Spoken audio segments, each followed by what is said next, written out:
මේ ලෝකෙ හැම තැනකටම කියවන්න පුළුවන් ලස්සන කතාවක් තියෙනවා. අද අපි ඔයාලව අරගෙන යන්නේ ඩෙසර්ට් එකට.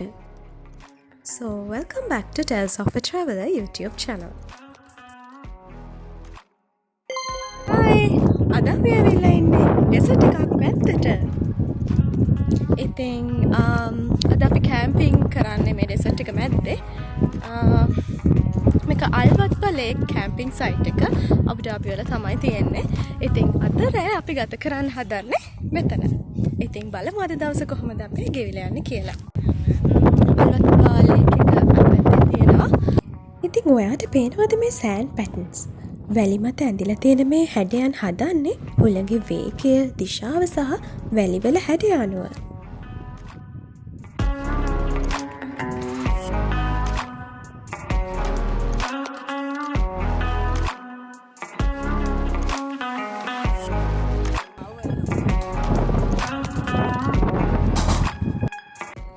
ඉතින් ඔයා දන්නවා දැන් අපි ඇවිල්ලා ඉන්නේ ඩෙසර්ට් එකට. මෙතන තියෙන්නේ වැලි, හුළඟ අතරින් පතර තියෙන පඳුරු කීපයක් විතරයි.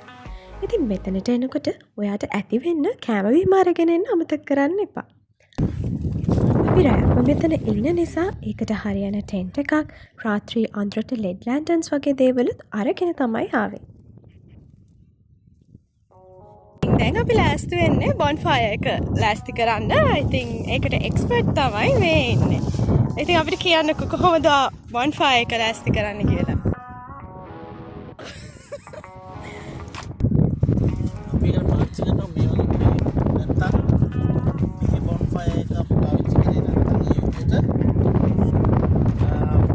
ඩීසල් ෆයිල් එකක් තමයි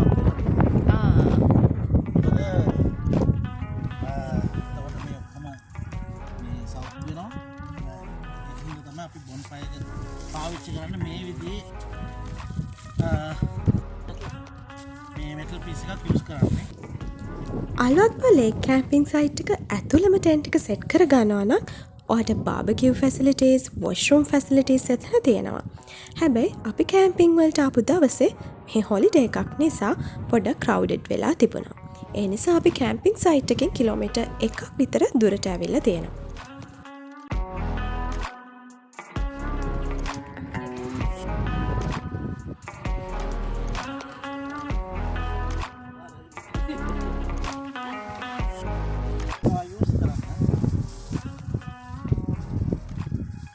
ෆයර් එකට.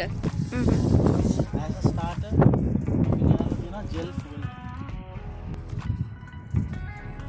මේවා ස්ටාර්ට් ඉන්නවා.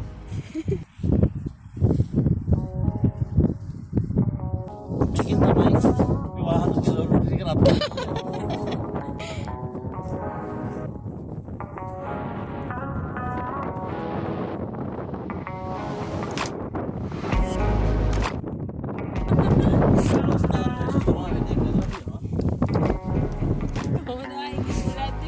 බදිගම්බන් අර මේ අමාරු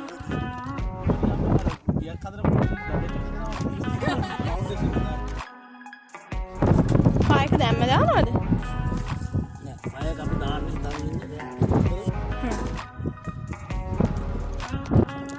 දැන් අපි ලෑස්ති වෙන්නේ මේ වැලි කතරේ අපි ටෙන්ට් එක ෆික්ස් කරන්න. ඉතින් මේක මට අලුත් එක්ස්පීරියන්ස් එකක්. මොකද මේක මගේ ෆස්ට් කැම්පින් එක්ස්පීරියන්ස් එක. ආට මොනවද කියන්න තියෙන්නේ මේ ඩෙසර්ට් සෆාරි එක ගැන? ඇත්තටම හොඳ එක්ස්පීරියන්ස් එකක්, අලුත් දෙයක්. අපි ඇවිල්ලා තියෙන්නේ ෆස්ට් ටයිම් මගේ එක්ස්පීරියන්ස් එක. සෆාරි එකක් ඇවිල්ලා කැම්ප් කරා. ඉතින් මේ කැම්පින් සයිට් එකේ ඉලමට අපි ඇවිත් ඉන්නේ.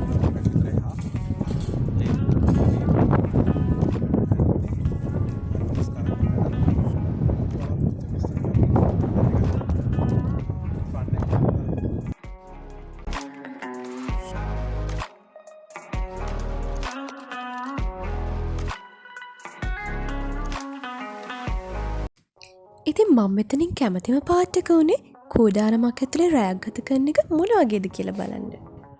ටෙන්ට් එක ෆික්ස් කරද්දී පුංචි කාලේ අපි සෙල්ලම් ගෙවල් හදපු හැටිත් මට මතක් වුණා. ඒ නිසා අපිට හරිම එක්සයිට්මන්ට් එකක් තමයි තිබුණේ. ඒ ටෙන්ට් එක ඩෙසර්ට් එකේ සෙට් අප් කරන එක ඒ තරම් ලේසි වුණේ නැහැ. සෑන්ඩ් වල ස්ටැබිලිටි එක නැති නිසා, උලඟ වේගය ගොඩක් සැර නිසා ටෙන්ට් එක ෆික්ස් කරගන්න ගොඩක් අමාරු වුණා.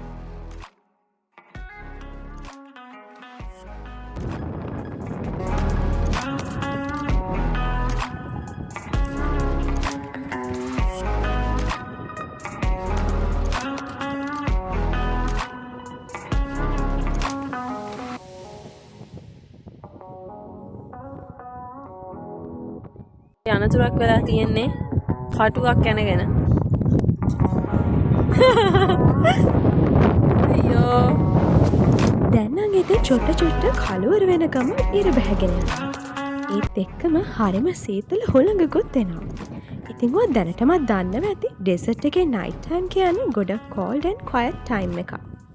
විශේෂයෙන්ම අපි ඇවිල්ලා ඉන්නේ වින්ටර් සීසන් එකේ නිසා රැට අපි සෙල්සියස් අංශක 12ක වගේ සීතලක් බලාපොරොත්තු වෙනවා.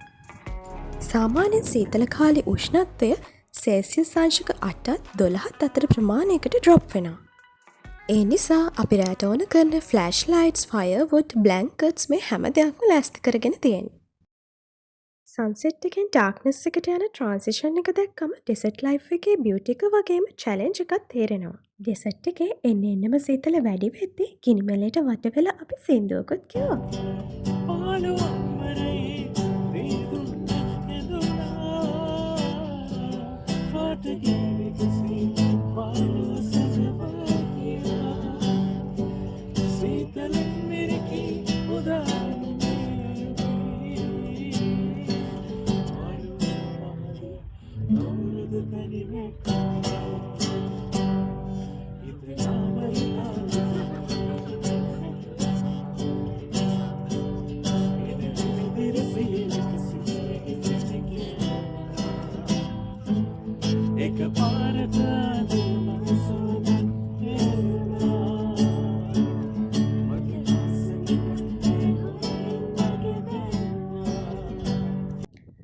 දන්නෙම නැතුව අපි මිඩ්නයිට් එකටත් ලං වෙලා.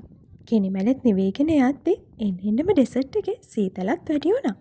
දැන් අපි යන්න හදන්නේ ටෙන්ට් එකට. උදේම අපිට සන්රයිස් එකක් බලන්න තියෙනවානේ.